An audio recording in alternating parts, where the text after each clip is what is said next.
Ano na naman tong issue na to, Vice Ganda? Apparently, may kumakalat na video ngayon si Christine, yung babae na involved dito sa issue ni Axel about kiss or beso nang walang consent.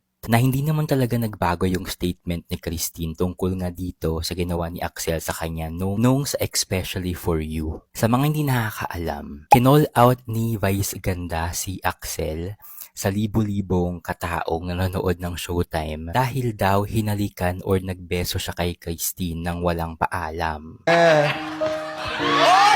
Hoy, di pwede yun. Hindi pwede yun, Axel. That's bad. You don't do that. You ask for permission. Alam mo bang pwede kang mademanda sa ginagawa mo? You don't do that.